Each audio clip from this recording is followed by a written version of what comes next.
Hey guys, Brenny here, and today I'll be teaching you how to make a hidden entrance. Now, around me you see no redstone, nothing sus, it's a 100% hidden thing unless you have like X-ray or just mining into this mountain out of pure luck, but I suppose you could protect this mountain if you were on a server and you had it.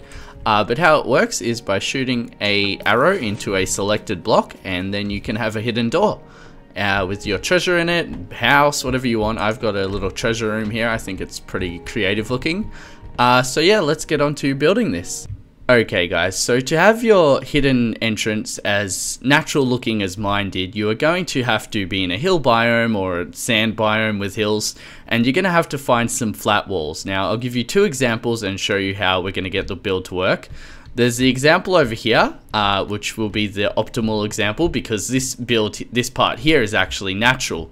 Then there's another flat spot like this, which is natural as well, but you're gonna have to dig into it, which makes it look very unnatural. So let's say we dug it out like this.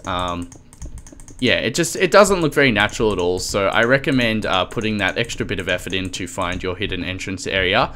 And the reason we need to dig into the wall is because we need this upper lip part. This will be hiding redstone for us and a pressure plate for us. So I recommend finding an area like this just because it looks so natural. Like when you bust into the wall, that's all that's gonna be seen like this. It already looks very natural. But if we fly over to this one, it doesn't look very natural. But anyway, you need to dig out your area. You need to mark where you want a hole. So we want a hole here. Then you need to mark where you want your detector block to be, and that's where we're going to put ours. So this will be the block you shoot at. So use just some wool to mark it so it's easier to see. Then you need to dig out a bit of room in there. So let's say 7 by 7 maybe, and whatever height your little detector block is, dig one above that just so you have some room. So I'm going to do that now, and then I'll be back. Okay guys, so now that we've done the digging out of the area, we need to do the redstone part. So leave one space away from the door and do a 2 by 2 of pistons facing towards where the door corridor part would be. So let's say this is the corridor, they're facing towards it. Then in that one space, you need to do 2 pistons facing towards the door, leaving one space here for the block of choice, which would be stone because we want it to blend in as stone. Now behind that, you need to do a 2 by 2 slab so we can sit our redstone on it.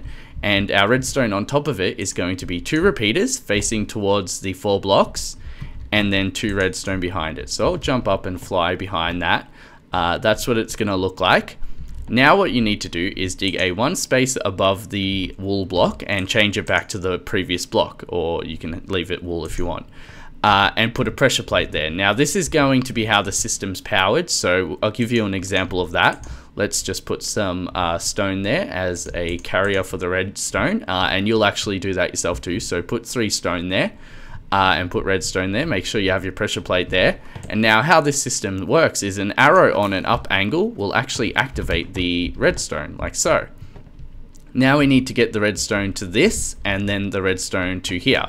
And what I mean by here is, this is where we're going to have the redstone power these 2 blocks. So what's going to happen is this will be powered first, and it will push these out, like so. And then this will be powered, and it will push the blocks out.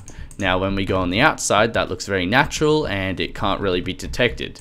So to get that to happen, what we need to do is bring some redstone down here, moving the torch out of the way. Make sure you don't get your redstone too close to these pistons. So if you have it here, it will actually mess with the pistons. So make sure it's 2 blocks above, and then it drops down gradually. So like so. Then we need this redstone coming to here, like so, and because this is on because we shot an arrow at it, it will be powered. But once the arrow disappears, which takes a minute, it will be unpowered. Now here we need to bring the redstone up like a little footpath up to here, and we can actually bring this down because we need to flip this signal as well. You'll see here that this redstone torch is actually flipping the signal. We need to do the same thing here. So we drop down 1, put some redstone on top, put a torch on the side of that, and then redstone down here. So that's our system there. The only thing we may need to do is tweak the timing, and I know I need a 1 tick time here. So this should work for me. So the door's closed. When we throw a block on the pressure plate, the door will open. Now when we take that block away, if we can get to it from this angle, which we probably can't, You know what? We'll just break into the wall and I'll show you guys. When we take the block away, you'll see that it opens. Now that's all to do with timing. So the timing that you have to change is the timing to the 4 pistons. I'm telling you this because your design may be different depending on your area. You might have to do some tweaking by yourself. But these repeaters here are on the 1 delay, and this one's on the 2nd option. Well, the 1st option, depends how you look at it. But yeah, that's about it. Now all you have to do is hide up your area. Make sure you put the block back here. So we'll give it a test run for you guys. There we go. It looks quite natural in my opinion. You'll be doing your adventuring. Got to look around, make sure no one's here. You got to remember what block to shoot at as well. The reason I picked this block is because that block there also shows it off. Shoot at an up angle, and there we go. There's our hidden entrance. So thank you all for watching very much. I'd appreciate it if you left a like, a comment, if you enjoyed it enough, maybe even a favorite. If you enjoyed it enough, show all your friends. Bye.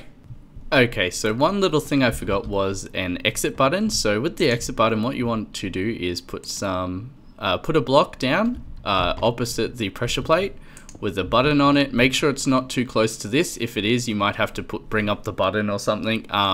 And then you put redstone on that button, and when you push the button, you can walk out.